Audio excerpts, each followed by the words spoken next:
বলি কি চলতেছে বোর্ডের মধ্যে? আমার জ্বলতাছে, আমার পুরা আগুন বাইর হইতাছে, ধোঁয়া বাইর হইতাছে, জল্লা পুরা শেষ হয়ে যাইতাছে। এগুলি আমি কি দেখতাছি? তামিম ইকবাল কেন এত ক্ষমতায় আইসা পড়ছে? ও তো ইনজুর্ড, ও জন্মগত ইনজুর্ড। তামিম ইকবাল এত ক্ষমতায়, আমার এগুলি দেখে সহ্য হইতেছে না।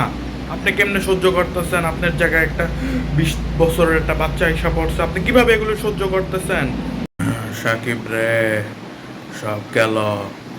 সারাটা জীবন এমনি চাটলাম, সারাটা জীবন দুর্নীতি করলাম, এখন কিচ্ছু করতে পারতাছি না, দেখছস?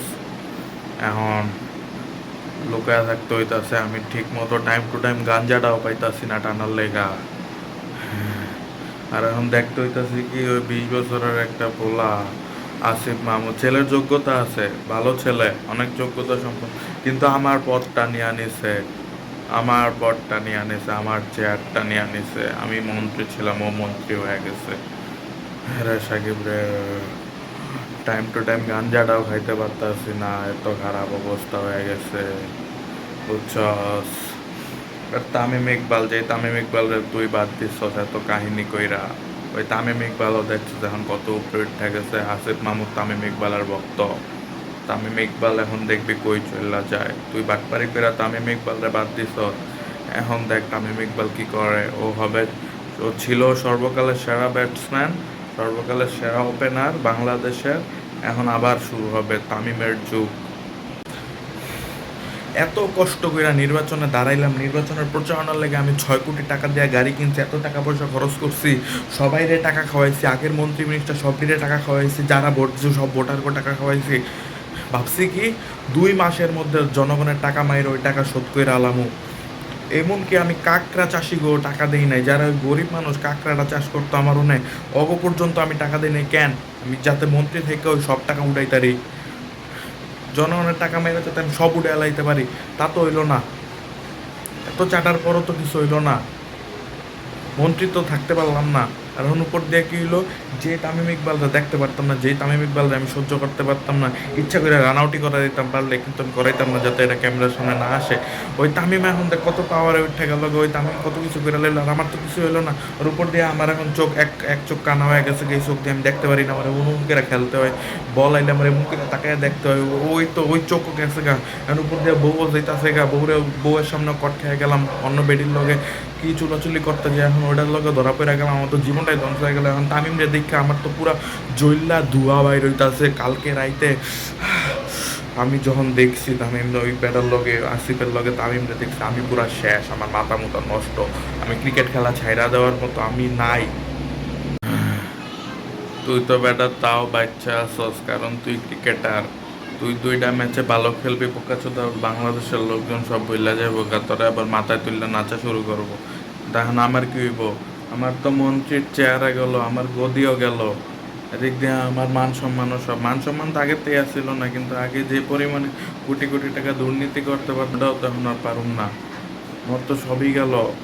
এখন আমার পুলিশ খুঁজতেছে, আমার খুঁজলে মেরা লাগে, আমার পাইলেই মেরা লাগবো।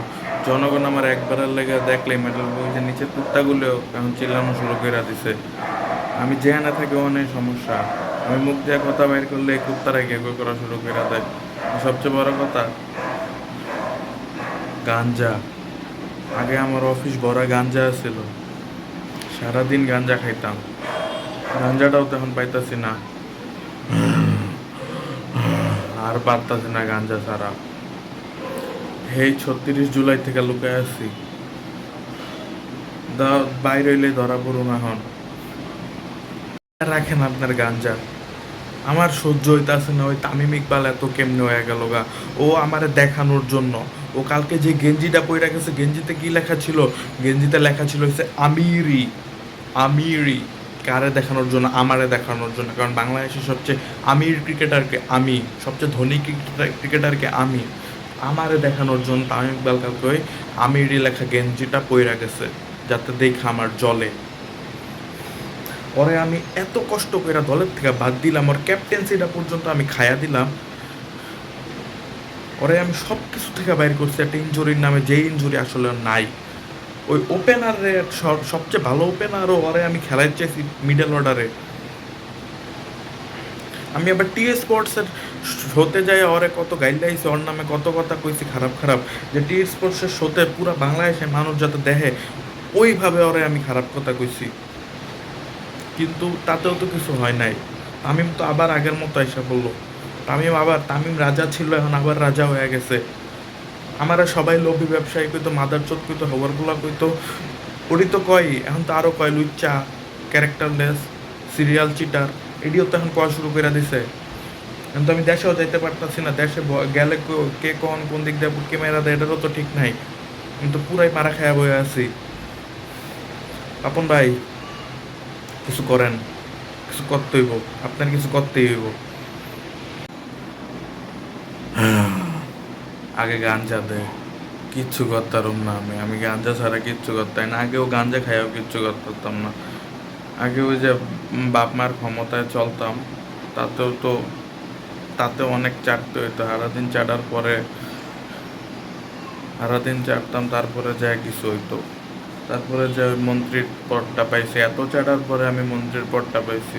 আর ওই 20 বছরের পোলা পায়া গেল, এমনি ছেলে ভালো, কিন্তু আমার পদটা তো মাইরা দিল।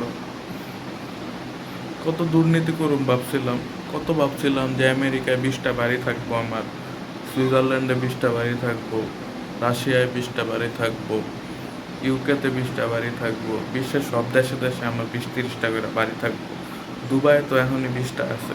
সব ভাবছিলাম দেশের সব টাকা লুটটা খাম নিজে একলাই, কিছু তো হইলো না, তুইও তো কিছু করতে পারলি না। 15 বছর ধরে ক্ষমতায় আছি ঠিকই, কিন্তু এখনও তো লুটার অনেক বাকি ছিল, সব তো লুটতে পারলাম না। এখন তো ভালো মানুষের কাছে ক্ষমতা গেল গা। আসিফ মাহমুদ দেখ এখন ক্রিকেটের কি উন্নতি করে, আমি তো কোনো ভালো করি নাই, আমি তো ইচ্ছা করেই করি নাই, কারণ আমি করলে তো আমার বাদ দিয়ে দিব, তো সবাই টাকা খাওয়াই রাখতাম। এখন আবার তুই তো একটা বাইঞ্চ, তুই তো একটা বাটপার। এখন দেখ তামিম ইকবাল ক্ষমতায় যাবো, তামিম ইকবাল ভালো মানুষ, ও দেশের কথা চিন্তা করে, তুই তো স্বার্থপর, নিজের কথা চিন্তা করস। দেশের উন্নতি এবার আমরা বাস খাম, আমরা এত বছর দুর্নীতি করেও কিছু করতে পারলাম না, আর ওরা দেখ কত কিছু করে আলো এখন। ওরা তো এখন সবই গেল, এখন শিশির আমারে ঘরে ঢুকতে দিতেছে না। শিশির বুঝা গেছে যে আমি একটা লুচ্চা, আমি অন্য মায়াকে চুটছি, শিশির ঘরে ঢুকতে দিতেছে না, বাংলাদেশের মানুষ বাংলাদেশে ঢুকতে দিতেছে না, মাগুরার মানুষ মাগুরায় ঢুকতে দিতেছে না। এখন তামিম ইকবাল কত উপরে উঠে গেল গা, আপনার মতো একটা চোর বাটপার তাও নেমা গেল গা। আর আসিফ মাহমুদ আর তামিম ইকবাল মিললে পুরো বাংলাদেশে ঠিক করে লাইব, পুরো ক্রিকেট ঠিক করে লাইব। কোচ ওই চান্ডিকা মাথার চোদ অহরেও বাদ দিয়া দিব এখন। আমার কি হইব, আর কয়টা লিগ খেলুম, লিগেও তো খেলতারি না, চোখ দিয়ে তো দেখি না, তো পুরাই ধ্বংস হয়ে গেলাম গা। একটা কাম করি, দুইজনে মিললা ময়রা জায়গা, আর কোনো লাভ নেই। থাকেন এই গর্তের মধ্যে, থাকেন বইরা, বয়স তো হয়েছে, যাবেন না তো ময়রা কয়েকদিন পরই। আর এলাম গাঞ্জা খান, ভালো থাকেন, আমি যাই, জীবন পুরা শেষ। আসিফ মাহমুদ আর তামিমরা দেখা পুরা যা একটু বাকি আছিল তাও ধ্বংস হয়ে গেছে গা।